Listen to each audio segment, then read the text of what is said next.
Hello, what's up? Hey y'all, how you doing? Welcome to CNN 10, your 10 minutes of news where we simply tell you the what, letting you decide what to think. I'm Coy Wire, and today it's your CNN 10 because some of you helped us write this show. It's Your Word Wednesday, so keep an ear out to see if your vocab word was chosen for the show. Here we go. First, to an update in the Middle East, where tensions continue to rise. Israel, Iran, and militant group Hezbollah in Lebanon have been trading attacks and are showing no sign of standing down.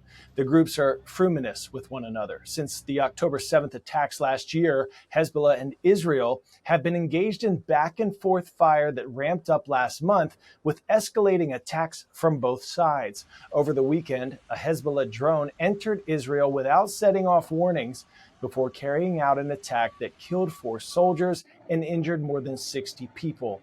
As a response, Israeli Prime Minister Benjamin Netanyahu vowed to continue to strike Hezbollah targets everywhere in Lebanon, including the capital, Beirut.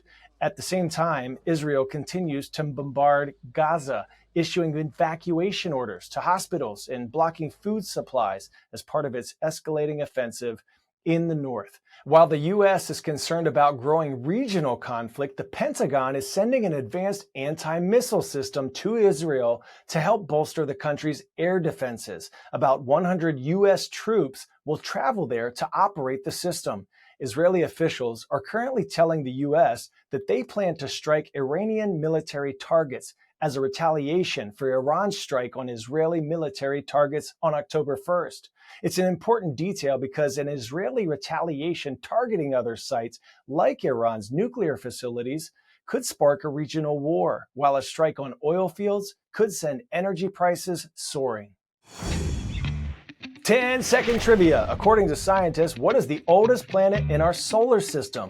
Mars, Neptune, Jupiter, or Venus?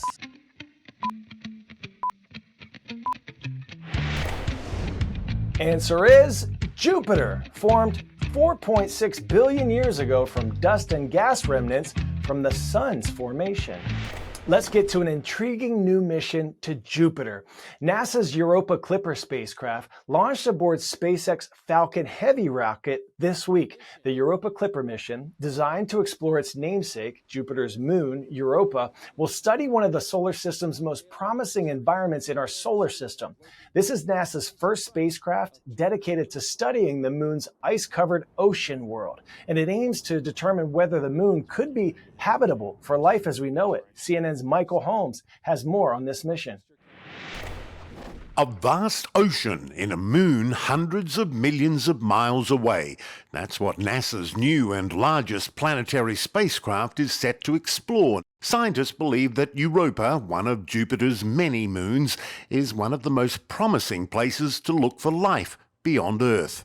The moon, about the same size as our own, is thought to have beneath its icy surface an ocean of water, perhaps encompassing the entire moon. We scientists have been dreaming about a mission like Europa Clipper for more than 20 years. We've been working to build it for 10 years. It's going to be another 10 years because Jupiter's so far away until we have all the science in the bag. The mission is not looking for life on the moon, but rather an environment in which life could survive. The Europa Clipper will gather information on the thickness of that icy shell, investigate the possible ocean beneath it, and study the geology of the surface. So, how does an icy moon far away from the sun have the energy to sustain life? Well, Jupiter's strong gravity creates tides that stretch and tug the moon, producing heat. Clipper is going to tell us if Europa has all of these ingredients for life. So what we learned with Clipper and the habitability of Europa, this is going to pave the way for the future, for future missions to Europa and elsewhere in our solar system where we can search more directly for life. This big venture from NASA requires very big equipment. The Europa Clipper is about 16 feet or nearly 5 meters tall and more than 100 feet or about 30 meters wide. That's about the length of a basketball court. The scale of the Clipper is primarily due to its massive solar arrays. Another big feat for this spacecraft is a poem. Still, there are mysteries below our sky. US poet laureate Ada Limon wrote an original poem dedicated to NASA's Europa Clipper mission. The poem will be engraved on the spacecraft as a way to connect the two worlds, Earth and Europa. We point to the planets we know. We pin quick wishes on stars. From Earth, we read the sky as if it is an unerring book of the universe, expert and evident. Now to the National Zoo in Washington, D.C., which is set to be the new home of two giant pandas. A pair of 3-year-old bears will leave the giant panda research base near the bears' native habitat in southwest China. And they'll board the Panda Express, a specially chartered cargo jet for a highly anticipated return of the beloved bears to the U.S. Capitol. This panda diplomacy is a bright spot in the relations between rival superpowers, often at odds over trade, geopolitics, and other issues. CNN's David Culver has more on the first pandas that China has sent to D.C. in 24 years and the steps they took to prepare for the journey. We've traveled here to Sichuan, China for a rare look at preparing these pandas for their very long journey. We're in and around the city of Chengdu. It's known for spicy hot pot, its mountainous landscape, and giant pandas. We're actually going to go meet now with some of the folks from the Smithsonian National Zoo from DC who have flown here and are part of the transition team to bring Baoli and Qingbao back to the US. So we can't go back there. But that's where Baoli and Qingbao are. They're in quarantine. And those you saw there were the zookeepers from the National Zoo, as well as some caretakers from China. So they both have pretty different personalities. Baoli has a huge personality. So he's very vocal, he's very energetic, and he's always kind of like up doing something. Qingbao is the polar opposite. She can be almost always found in a tree or sleeping on her climbing structure. The panda pair will fill a void at the Smithsonian's National Zoo in Washington, D.C. For the past 11 months, the panda exhibit has sat empty. Now, as part of the terms of the Smithsonian's exchange program with China, late last year, the zoo's 3 pandas were sent back here to Chengdu. I don't think people realize how attached you get. When you're here, I mean, in this setting, what has stood out to you? Here, the sheer number of pandas. It's crazy, right? It is crazy. You turn here and you're like, oh wait, you can go there, you can go there.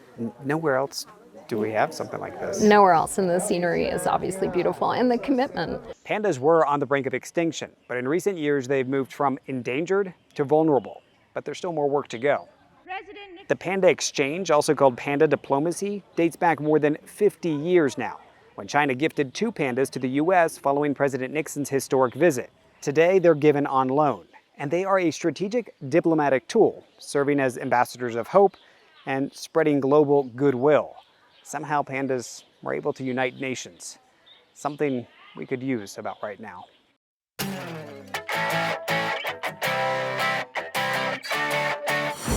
For today's story, getting a 10 out of 10, we're giving you Pumpkin to Talk About, a competition where it's all about gourd big or go home, the annual European Pumpkin Weighing Championship.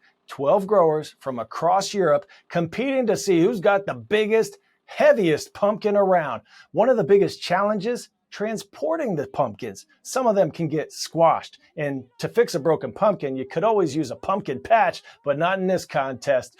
Gourd vibes for all of you out there today. We're carving out some time to send a huge shout out to North Asheboro Middle School in Asheboro, North Carolina. We see you shining bright blue comments, and much appreciation to all of you who submitted enticing, outstanding, commanding words for your Word Wednesday. Today's winners are all the students at St. Charles School in Rochester, New Hampshire for fruminous, an adjective that means very angry. Well done, and thank you for leveling up our vocabulary today. Have an awesome one, everyone. Look forward to seeing you right back here tomorrow on CNN 10.